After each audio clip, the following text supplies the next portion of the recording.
What I do know is this: when you create a tool, that tool can be used for good or it can be used for evil. And it can be used for your benefit or it can be used against you. Right now, we are in an interesting position as a country. There are rumors of war, there are talks of civil war, there are talks of violent outbreaks. I think the majority of people want to have their individual rights. They don't necessarily know how to go about getting that. And they don't think a lot of folks don't really know where they're at. The more I talk to folks and I see, they're left, they're right, they're conservative, they're liberal, they're progressive, whatever you want to call each other, the majority of folks really are going to be more centrist, like you said.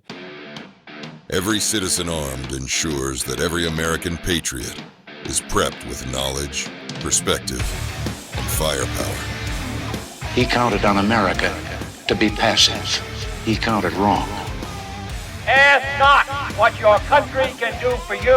Ask what you can do for your country. All right, we're going to go and get started with our next episode. We actually have my son, Charles Sears, here today. We're going to do something a little bit different.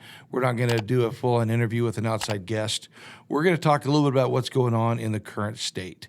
We see a lot of things happening. We figured it would be a good chance to catch up with what's going on, what we see is happening, and how this is affecting a lot of the gun owners in the state, but also how it's really affecting the entire nation. So just recently, one of the things that have come up, of course, we've all seen what's going on with the election. We've seen what's happened, how we subbed in Kamala Harris and today's Joe Biden. We've seen the assassination attempt, which we haven't really talked much about, and that did not lead to the anti-gun rallies like we really would expect to see anytime when you see that. And that really, to me, shows a lot of issues in and when you think about how people really look at that, and they were hoping for him to get shot, and they've expressed that. I think you've heard that too. So I want to talk about that a little bit. And then also just recently, just the other day on the 16th, I think I was reading that the one gun a month law it was overturned, and then they put a stay on it, and that same judge who overturned it put the stay on it, so you still couldn't buy more than one gun a month. But then the Ninth Circuit Court of Appeals has overturned that stay, so that's another discussion we need to talk about. So I think there's some things right there. So at first, why don't we talk about the one gun a month law? You follow these things, you know what's going on more so than a lot of other folks. And as much as I think that was very unconstitutional to try and limit folks, we see what they're doing, just trying to make it hard for more people to buy guns. And this is a big deal. Yeah, I think essentially what the strategy has been is, they're pushing these cases through. There's a judge, Benitez, who at the federal who has been overturning all of these unconstitutional gun laws. And what the state does is they'll allow it to go to Benitez, and then Benitez strikes it down. They appeal to the Ninth Circuit, and what they'll do the first time is they'll appeal to a panel. And oftentimes, even the three-judge panel will uphold, the unconstitutionality of these laws. But then the state comes back and appeals it to the Ninth Circuit and bonk, which means the full panel of judges, which I don't remember the number, but it's like over 20 judges or some ridiculous amount of judges. So basically, they've packed this court and made it impossible for anything to get through that, reasonably, we'll say that. But the real strategy is time, right? So the one thing that we know is that the Supreme Court changes hands, right, shifts back and forth, depending on who retires, who dies, who gets replaced. And so the state really counts on holding up cases at the Ninth Circuit, at least that's my take on it, so that they can wait it out until the Supreme Court's in their favor, and then they'll have the Ninth Circuit go. And, and that's how I look at it. People can call it a conspiracy theory, but in reality, there's just no other reason why these cases are held up for years and years at a time before they ever even get the opportunity to go to the Supreme Court. But right now, the Supreme Court, I think they just sent back. They refused to hear a case on domestic violence gun restraining orders, which is, we talked about the DVROs, and so that was unfortunate that they didn't take that case on. And even though I can't remember if they took it on or they just ruled in favor of the maintaining the DVROs. But the case was like a perfect storm for making sure that they were going to uphold it because the situation was so bad. But yeah, this case with the 1 gun a month law is still going, and they have not made the three panel of judges has not made a decision. But what they'll do is they'll say, okay, we think that it's the likelihood is that we're going to end up ruling one way or the other. And then based on their determination of that likelihood, they'll say we're going to put a stay on enforcement, or they're going to allow the enforcement. And so in this case, it seems like based on them saying the state cannot enforce that rule, that maybe they're going to be leaning that direction. So yeah, I thought that was pretty interesting that they actually went through and overturned the stay that judge in San Diego had put on himself on his own order. So Yeah. really, he overturned it, but still said you have 30 days and here's your stay. So to have them step in, and they were going to get it, and then they had to feel they're going to have the ban upheld. And I would imagine it's not like that in other states. You could buy what you want. Well, so certainly, historically, the full panel of judges will lean left, right? They typically, and at least when it comes to gun laws, when it goes full panel or when it goes en banc, they lean towards the state. They are heavy on the state side. Well, they're all appointed by, Yeah. you got extremely liberal state as it is. Right. And it's another point to make on that. You made a comment earlier about stacking the court. Yeah. And if people really start paying attention, yes, our presidential elections, people can say, well, that doesn't really affect us. Well, it really does, because if you think about what's happened with our Supreme Court and the National Supreme Court, how you have your 9 judges on that court. And yes, President Trump did appoint 3 of them, and they might lean a little conservative, as people will call it, or like I like to say, they're just trying to follow the Constitution in all reality. The next election that's coming up, and what do you keep hearing? Stacking the court. They want to stack the court. The Democrats didn't get their way, so they want to stack the court. So you're going to run into the same aspect of that nationally as we are in the state of California. And I think that's where, when I look at these national elections, that's why it's really so important. You do not want to end up like we are here, where you have so many laws. Well, it's about control, right? So it's about power and control, and they threaten these decisions. Hey, if we don't get our way, and this isn't unique to Democrats, or it's also on the Republican side, right? It's lean into authority and exert power and control so that they can get their way. And I think the thing that one of the things that I've realized more recently, when it comes to the decisions that our politicians are making, even that these judges are making, there's been some pretty interesting arguments regarding the whole Trump's attempt to basically pause the or stop the transfer of power after his election because he felt that it was not accurate and that there was a lot of cheating going on. There's been a lot of talk around the Supreme Court's decision to say that presidents have this wide range of immunity from what they do, which I don't necessarily disagree with or have any. I really don't know enough yet on that topic to know whether it was a good thing or a bad thing. But what I do know is this: when you create a tool, that tool can be used for good or it can be used for evil. It can be used for your benefit or it can be used against you. And so that one of the big arguments right now and around that topic is, well, by the Supreme Court saying that, the president does have this wide range of immunity and authority, they've essentially created a tool. So that tool is precedent in this case.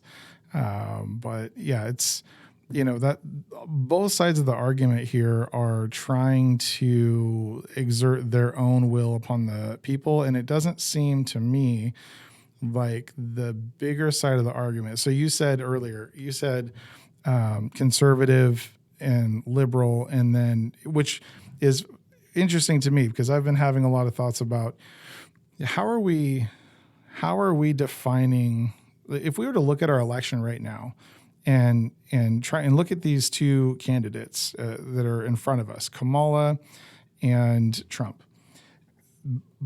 The difference between the two as far as their policies go are pretty wide, but when we look at the full spectrum of what our country is supposed to be versus where it's going, Kamala is obviously so far down the left side of the spectrum, and Trump is definitely to the right of Kamala. But when I start asking myself, what does that actually mean? What does it mean to be conservative? What does it mean to be liberal? If I ask others, there's not a lot of people that can clearly define, well, I'm conservative in my fiscal, Right. I'm liberal in my social policies, or I'm, this one or the other, because there's really no clear definition. And I think that's what's actually going on now in our culture. I'm going to say our country, but more importantly in our culture is who really fully understands what it is that we're even fighting against. And so, here's what I've come to. I think this is important. I think it's timely because, right now we are in an interesting position as a country. There are rumors of war. There are talks of civil war. There are talks of violent outbreaks. We know that over the last two elections, from the Obama era to the Trump, three elections, there was violence, and that has not always been the case. And so I think the thing that we need to understand now, the bigger picture, right? And again, this is just how I have come to the conclusions I've come to, but I think what we're really fighting against here is what it means to be on the left and what it means to be on the right. So, and I'll clarify what I mean. I think the easier way to define what it is that we're up against is that on the left, we have what I call hive mind collectivism.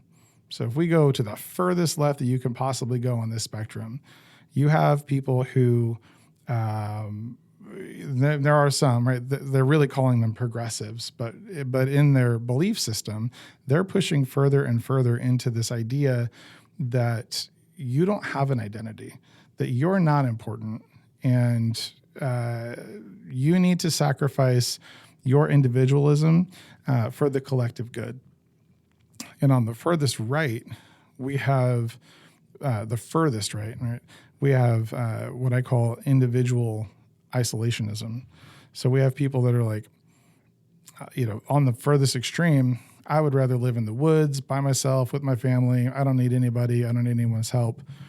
And then right in the middle of this spectrum, we have what I call collectivism or community with individual sovereignty. And I think that's really, when I listen to people say, I'm a centrist, I'm an independent, I'm a libertarian, like whatever name they want to give this thing, it's that they're right dead center in the middle of the spectrum. And they, I don't think a lot of us, as far as like the individuals, the people I talk to, both left and right, are really that far off of this whole idea that, well, we want individual sovereignty and we also want the benefit of living in community.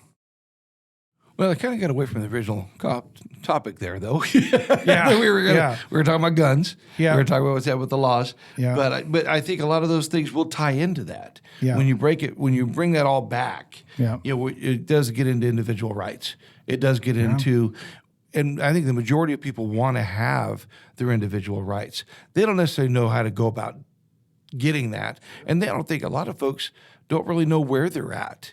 And the more I talk to folks and I see, they're left, they're right, they're conservative, they're liberal, they're progressive, whatever you want to call each other, the majority of folks really are going to be more centrist, like you said.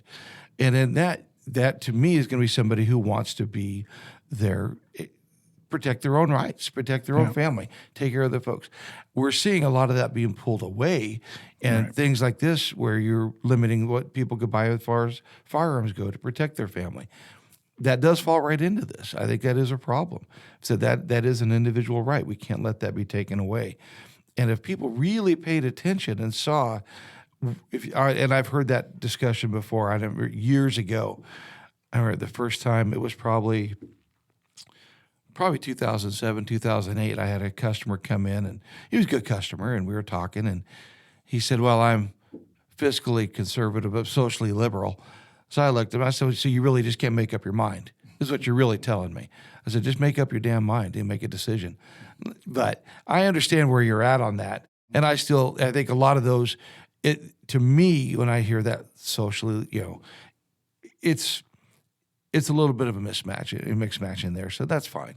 But I really want folks to think about you're giving up these rights as you don't make a decision of where you're at.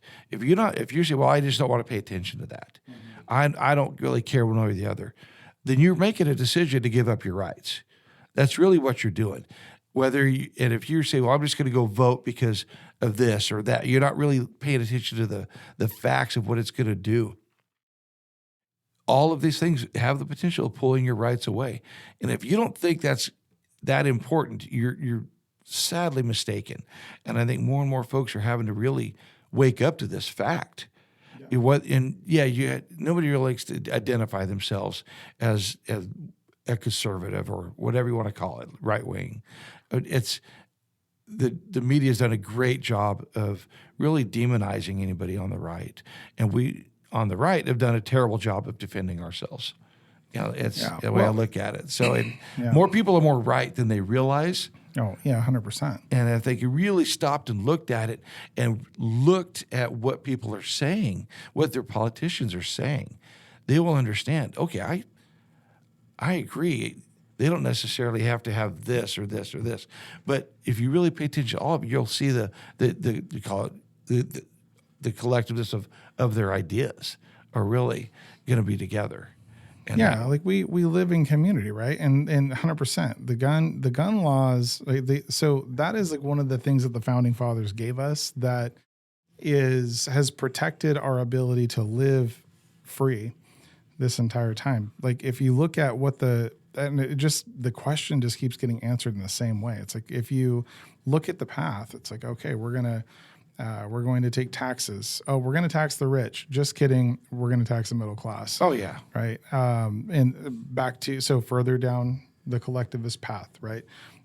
We're going to provide, there's like Social Security and then welfare, further down the collectivist path. Not just taking care of our sick and elderly and orphans and widows, which I 100% believe that as a community, that's our responsibility. If we want to continue growing and we want people to feel safe going to work every day and all that. But also everyone else too. So now you don't even have to work because we don't have legislators that are smart enough to articulate the laws well enough that we can keep people from taking advantage of the system, at least a low level. Like they're just, the numbers are ridiculous. And so, boom, further down the collectivist path. And then, then it became gun rights, right? So 1930s. And really, it really started, was in 94 when Clinton passed the assault weapons ban. And ever since then,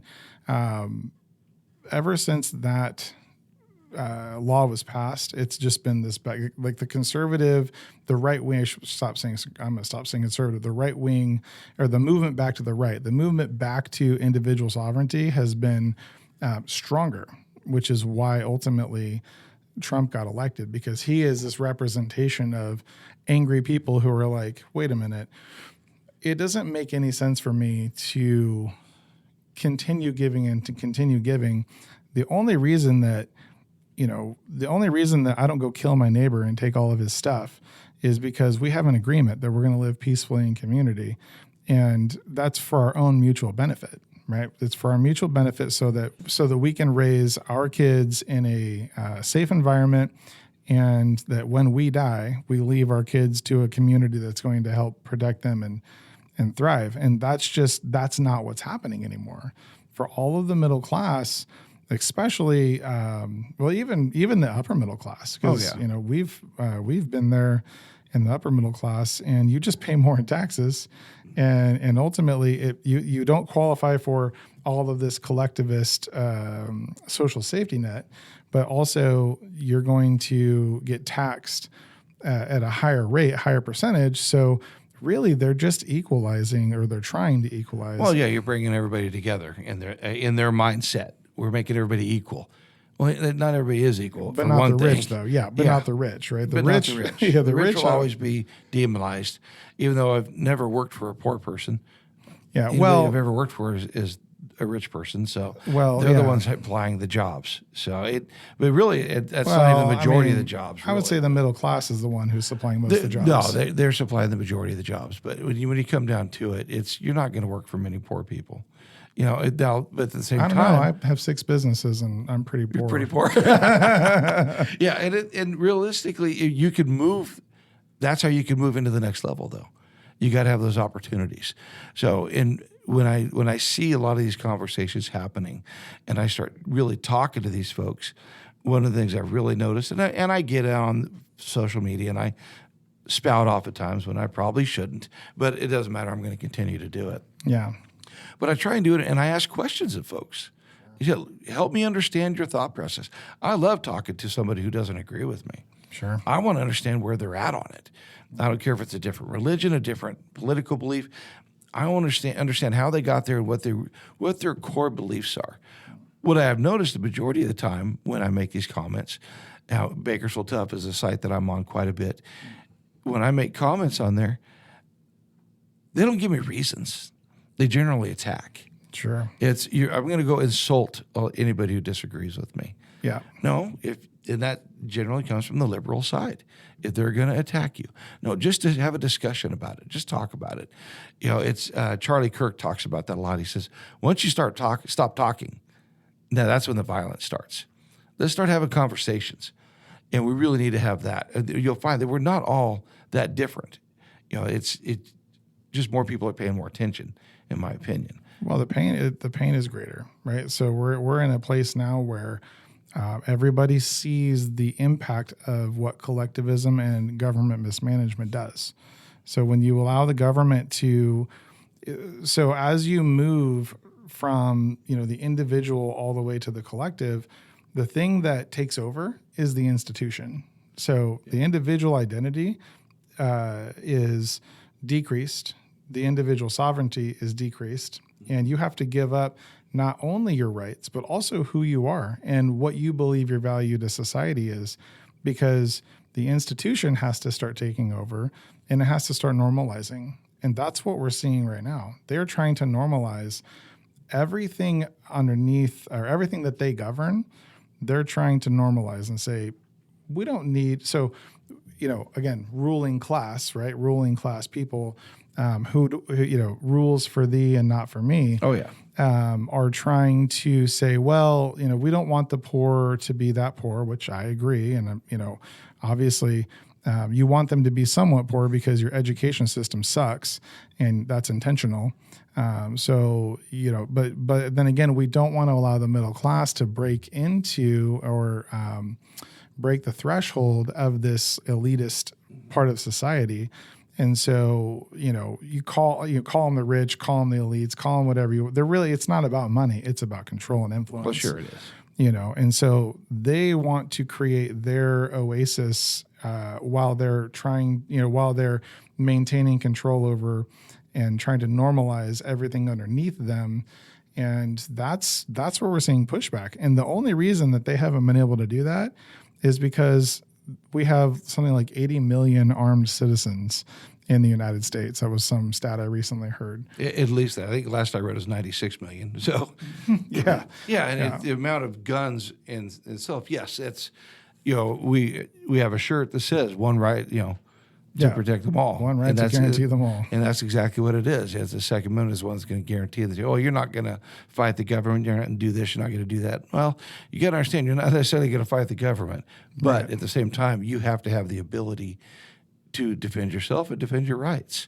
Well, and the government is just a big word for an institution. It's people that run that institution, and it's people that are making those decisions and putting their signatures on paper. Yeah. And I think that it would behoove the people that are making those decisions and pushing these policies to remember that the people that you're putting your thumb on ultimately have the power and the mobility and the accessibility to make that change if they so choose. Now, I'm definitely not promoting violence. I don't think that as long as we have a court system that is impartial and allowing us to seek justice, as long as our votes actually matter, then violence is not necessary. But what it seems to me is that as these politicians manipulate the court systems, and as the politicians start manipulating the vote by allowing unprecedented illegal immigration in, by not requiring IDs, so blatantly manipulating the institutions or the processes and systems that protect our institutions, they're asking for it.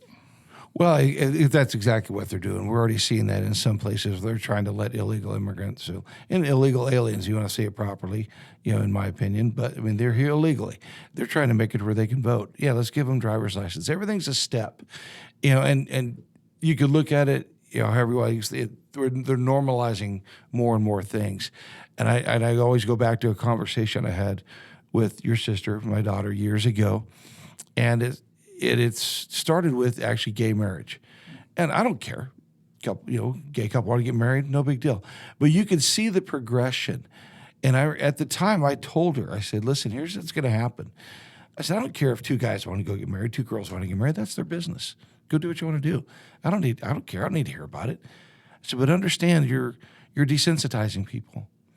And what's going to be the next step? Sure. And she even looked at me like I was crazy at the time. I said, but now you wait. In about 10, 15 years, you're going to see a real big push to normalize pedophilia. Sure. Yeah, and what are we having right now? Yeah. Exactly that. What do they call it? A minor attracted adult? Right. To me, that's somebody should be put down. You're a minor attracted adult. You need to be put down. But I will condone violence on that one, and I don't have a problem with that. And whether it is or not, but whatever. So when I look at all these little progressions that are going on, and it's going to start with guns. They want to take away the guns. How do you get the power? First, you start with the schools. Well, they've got that. Sure. Then you start taking away all the guns where people can't protect themselves, and they can't defend themselves against, foreign and domestic, all of it. Yeah. Well, that is. Again, and I'm with you on the look, how you want to live your life as an individual is up to you, right? Like to a certain point, but that is the effect of losing our individual identities. So as you take away the identity of the individual and you start moving into the collective, then that's how you start drifting off into this whole state of relativism that we're in, which is, well, what is right versus wrong? What is moral and what is morality? What's good and evil? Who are you to tell me what is good, right and wrong?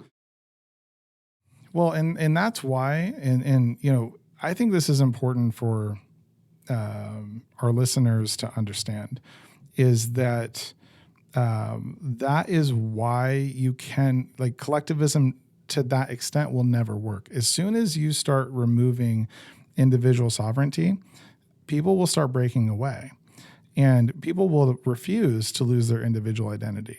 So if you push them to a certain extent where it's no longer beneficial, like that's why if you go into a poor community, there are gangs. That's why there's such increased violence, because these people, they're broke. They have nothing to lose. And so while they may not consciously be aware or know that how to articulate this problem. That's why poor communities have. I've been in sales, you've been in sales. We could control a lot of the things that happen.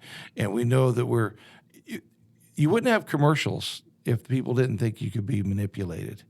What do you think a commercial is doing? Yeah, I own a marketing agency, and that's quite literally what marketers do. Yeah, and that's all the news media is doing right now.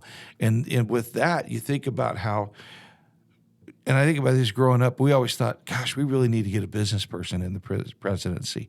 We need somebody who really understands business and get rid of some of these politicians. And I've thought this for years. I mean, yeah, I'm 56 now, but I've thought this since before I started even voting. I was paying attention to that. And I would look at, and we finally get a businessman in, and what happens? He really upsets their power. He threw off their power structure there, and on both sides. Really, on both sides. And in that, so what happens, the news media continues to attack him. The politicians are attacking him. Do I think that, President Trump's this great guy? Probably not. He's probably an ass. I don't know. He comes across that way when he talks, but I don't care about that. I care about his policies and what he did for us. I paid a little more in taxes back when he was the president. Actually, we probably did. But I know that I had more money in my pocket because things cost a hell of a lot less. So what has happened is now the news media has attacked him for so long and really demonized him. So to show that these politicians are scared to death of losing their control, they're manipulating that. And then what happens? They keep referring to him as Hitler. Anybody who's bad is Hitler. You think about how they attack that. Nothing's ever as bad as Hitler. You can't to even put that out there, but now you get these young kids that have lost their identity, lost their individualism, and now what's going to happen? You get a 20-year-old taking a shot at him, which I love a good conspiracy theory anyways. There's no way that 20-year-old kid is going to be able to get within 130, 140, 150 yards of him with a rifle. There's something wrong there as it is. But yeah, I think that, there's always an opportunity for these situations to happen, right? There's always, there's that saying, like, anyone can kill anyone as long as they're willing to die. Absolutely. Right? So as long as you're willing to die doing it, you can take out anybody you want. Probably one person, right? At least one person. But Trump is not the best representation of what it means to be free either. These politicians, they live in our neighborhoods because they're just people. Well, yeah. The thing is, we may remember that. They do not remember that, unfortunately. And I think that's been proven more and more every single day, unfortunately, as we see these things continue to happen. And yeah, our state here is the prime example of that. It's just we have lost so many rights, and we keep losing so many rights. And if folks that think the border mess that's going on down there, right, is not a big part of that, that's a huge part. Because one of the quickest ways to overthrow a country is to change the culture, eliminate it to where they don't really have their own culture anymore.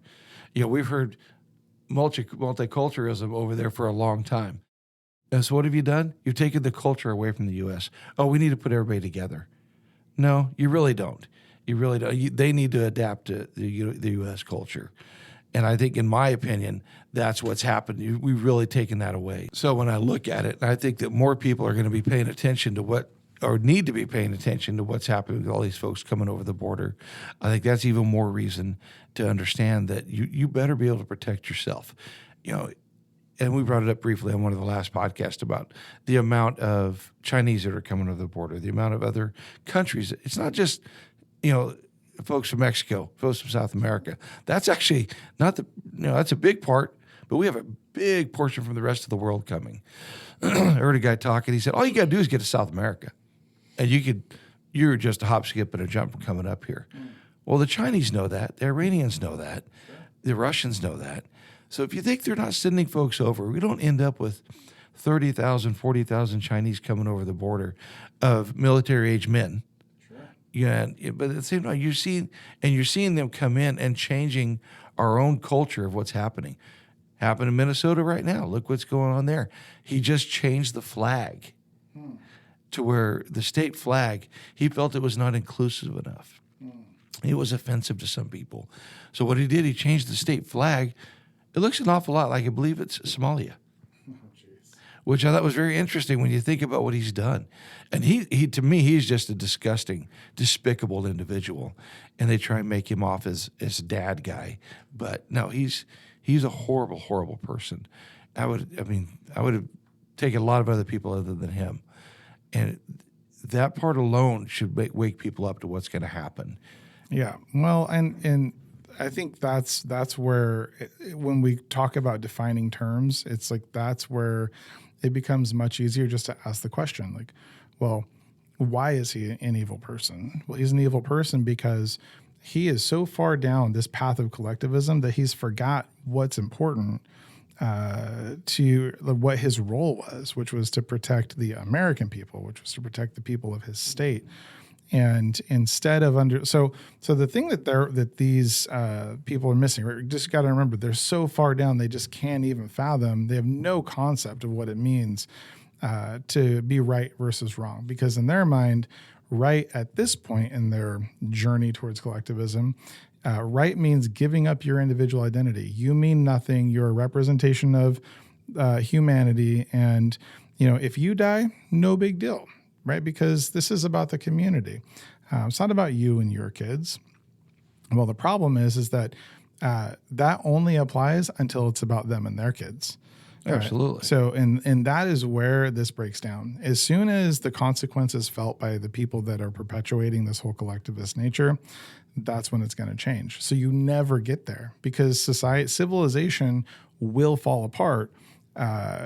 People will not be peaceful. Violence will ensue long before you ever get to this place they're trying to take you. And so by anchoring ourselves back to this whole idea of individual sovereignty, we can protect our institutions. But we can't do that whenever we're allowing people to come in from other countries that have substantially different ideologies. They're number one. Let's just leave the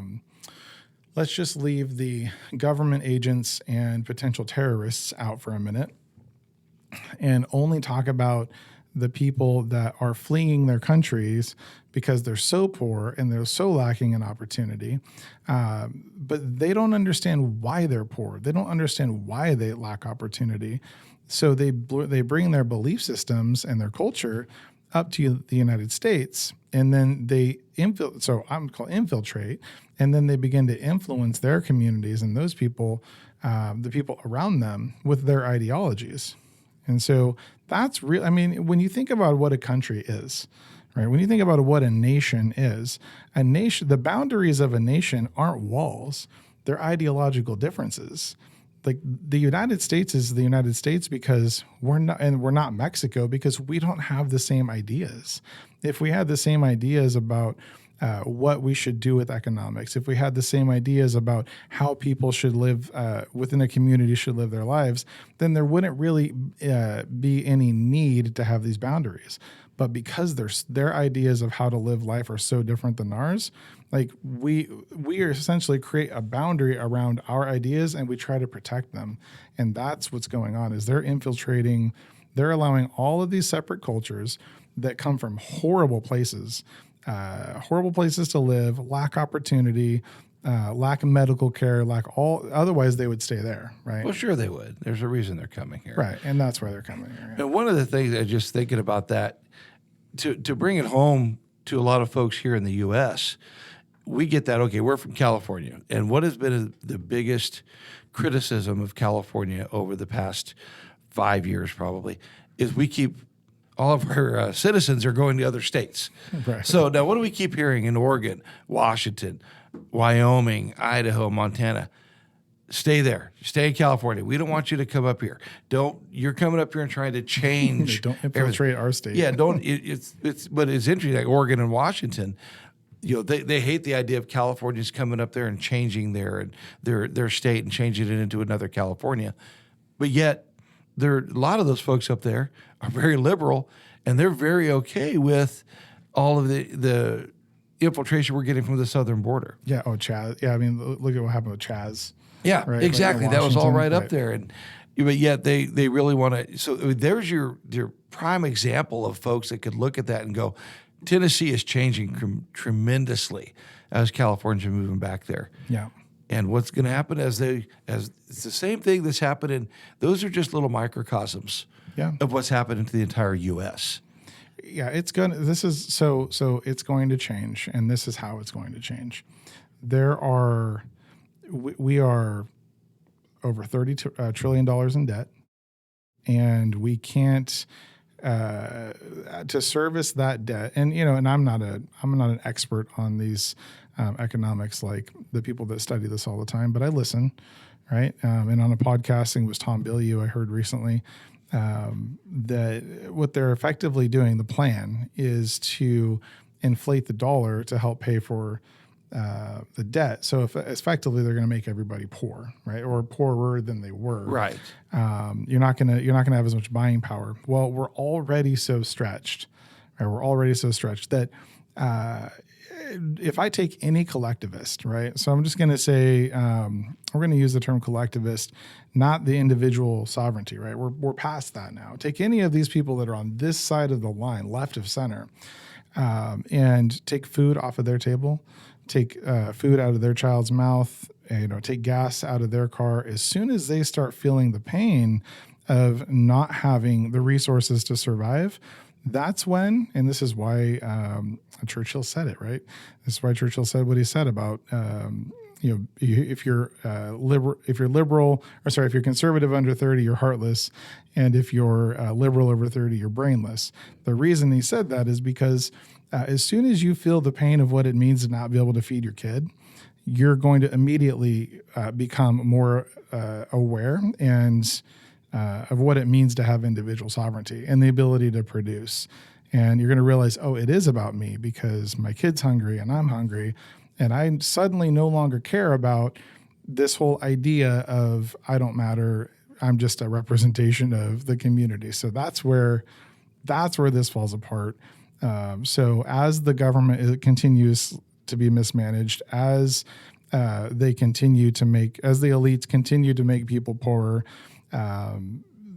all they're doing is they are creating an environment where it just is naturally going to push back to the right. And the only thing that scares me is that if you swing too far back right, then to the right of center, right of community benefit, individual sovereignty, then we start losing the institutions that have got us to a certain point. So it's not so much, what we really need to do, and this is what my next book is on, is we need to, one, keep our guns. It's important, mostly. Well, I think that's the beginning. Yeah, got to keep your guns, because if you don't keep your guns, then how do you stop? How do you organize? How do you stop the progression, right? How do you stop the complete takeover? But then two, we have to go after the education system.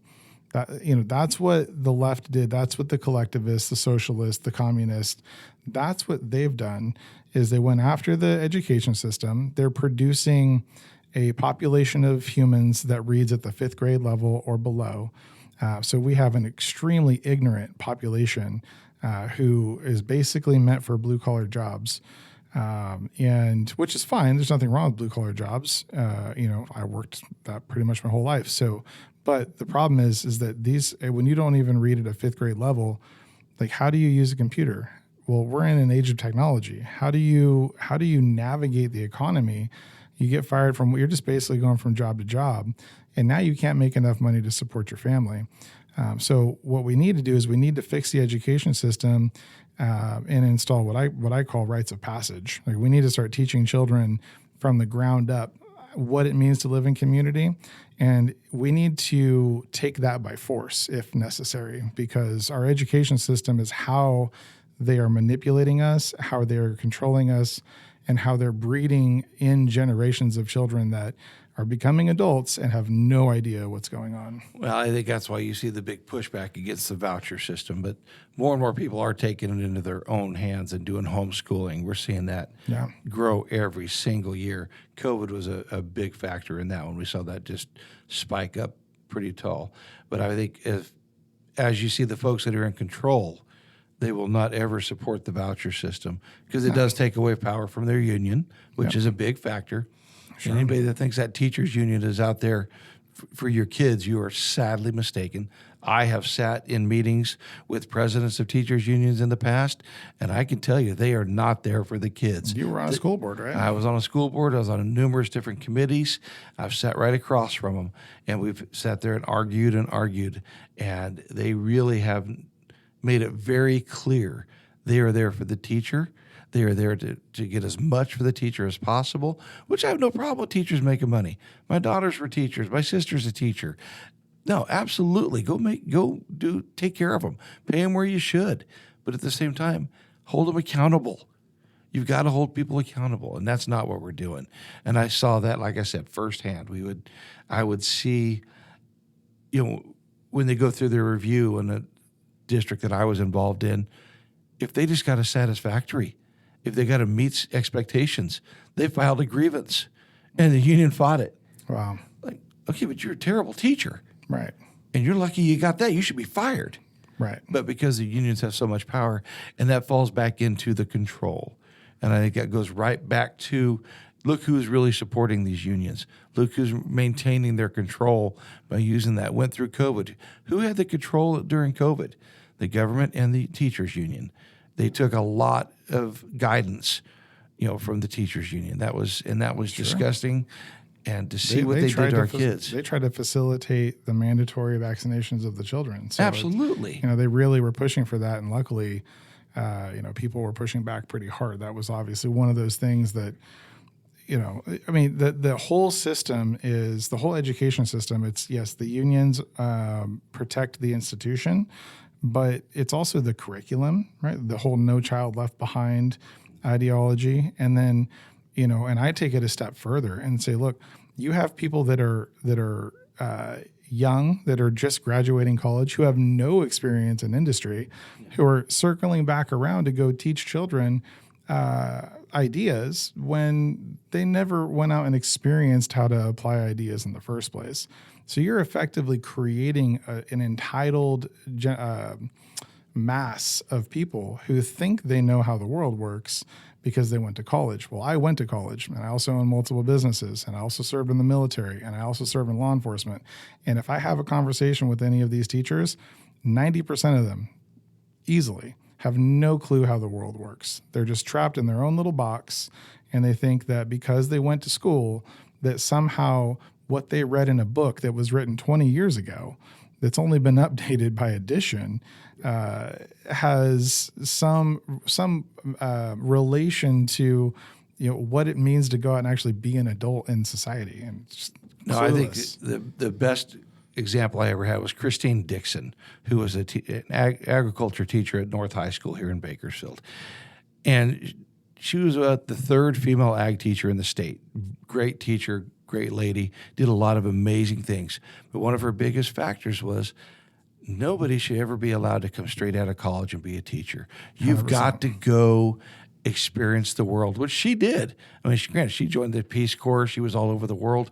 But she actually had a lot of her students come back and be teachers.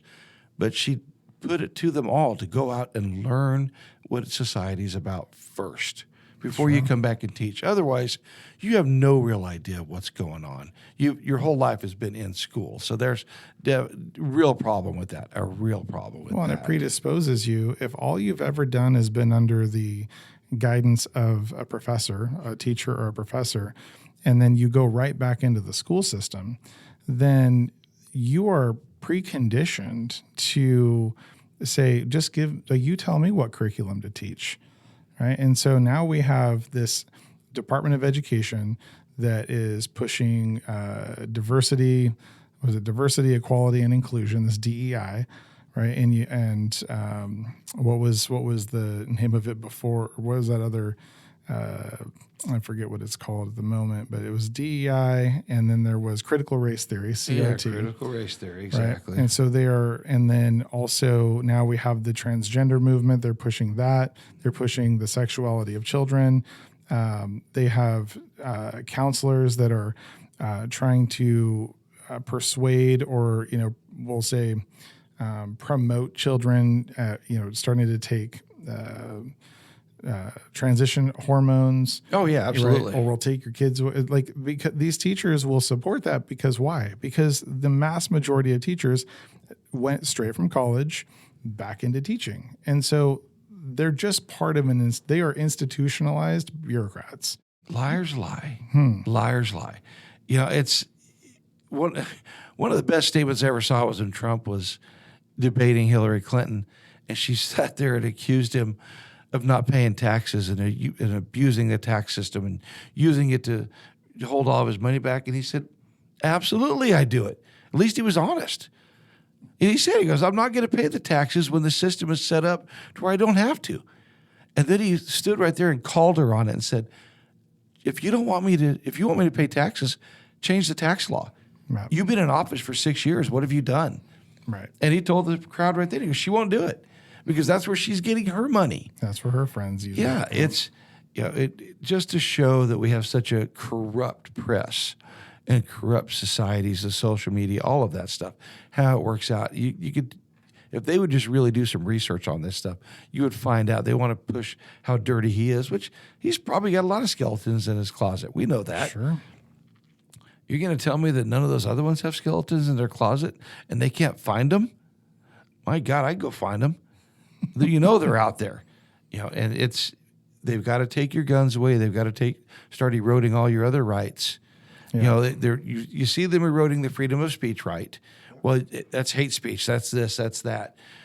And I watched Don Lemon with Elon Musk talking about that, and Musk called him. He goes, no, you're supporting censorship.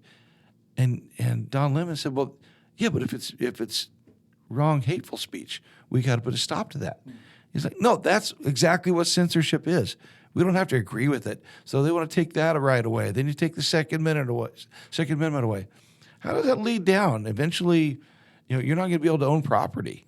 It goes back to the thing I said at the beginning, which is if you create a tool, it can be used against you. And the hate speech is a slogan, right? Is a buzzword that they can now use to mean whatever they want, which is exactly what's happening in the UK, right? So yes, and anybody who is promoting, so the people that are talking about hate speech are calling Elon Musk and Trump fascist. Oh yeah. But the thing is that fascism exists on the other side of the line. So fascism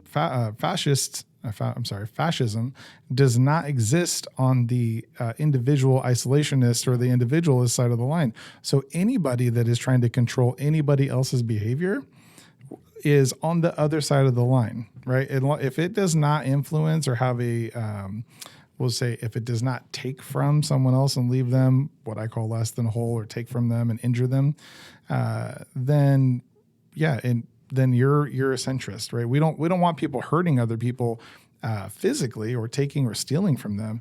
But if you think that someone shouldn't be able to say something, and you think that should be enforced by the government, then you're a fascist, which would be all of those people that are ironically calling Trump and much fascist. It's just they are so far diluted. They are so off course from reality that I don't know that there's a way back for those people. I don't know that there's a way back for us without some sort of collapse of civilization. I don't know. There's going to have to be some type of collapse, unfortunately. And it's funny you talk about that tool, using that as a tool. And I think back, I think it was Mitch McConnell, actually, who I disagree with quite often at times too. But when the Democrats pushed through to eliminate the filibuster, and right. He told them at the time, he says, don't do this. Right. And it's not because I disagree with what you're saying necessarily, but if you push this through, there's going to be a point, and you're going to regret this. Because if you do this, and I think they were using it to put a Supreme Court justice on. I think that's what it was, something like that. They were pushing people through. So they eliminated the filibuster. And then sure enough, 8 years down the road, what happens? Then the Republicans used the exact, they used it. They go, we told you not to push this through. You did. Now we're going to use that to get. We're going to use it against you. And we're going to use it against you. So and what happened? The people who had pushed it through were throwing a fit about it. Sure. Look how horrible this is. Or come from different countries that have different beliefs and different ideas. But I want to understand it. If we could all get out there and do that, you might find we're not nearly as different as we all think we are. No. I have some very good friends that are extremely liberal. I don't understand where they're at on things. Not going to change the way I view them. But at the same time, we're not going to agree politically, and that's fine. Yeah, but you go to bed at night, you wake up in the morning, you put your pants on, and you go to work just like everybody else. It's not changing anything. So, we have some really, really cool guests coming up in the near future. We're really looking forward to having Donnie Youngblood from our Kern County Sheriff on coming up pretty soon. I'm working on a couple really cool guests that I think you folks are really going to like. And as we go through, make sure you send us your ideas. If there's folks out there you think we should talk to, you have suggestions that you folks you want us to interview, you think would be interesting to our listeners, send us a note, send us a message. We'll reach out to them. I have no problem bringing anybody on. Like I said, they can agree with me or disagree with me at times. And I definitely have my opinions. Not saying they're all right, but to me, they're right. So, well, and I would just close by saying that, from my perspective, when you're asking yourself, how should I vote? All you need to do is look at whatever policy they're talking about, whatever thing that they're talking about, and remember the spectrum. Remember the collectivist and the individual, and the center, right, the middle, and just ask yourself, where is this policy on that spectrum? Are we pushing towards more collectivism? Because if that's true, that means less food on your table. That means less money in your pocket. That means less rights for you. That might even mean less freedom of thought, freedom of speech. And what does that mean for your children? It means a horrible existence. And it's your responsibility to leave a world behind for your children that's better than when you showed up, right? So if that's the case, then judge that policy through that lens. Is it a collectivist policy, or is it a centrist policy, or is it an isolationist policy? And if it's a centrist policy, then it's probably pretty good, right? It probably is the thing that we need to do, as long as it respects the sovereignty of the individual, right?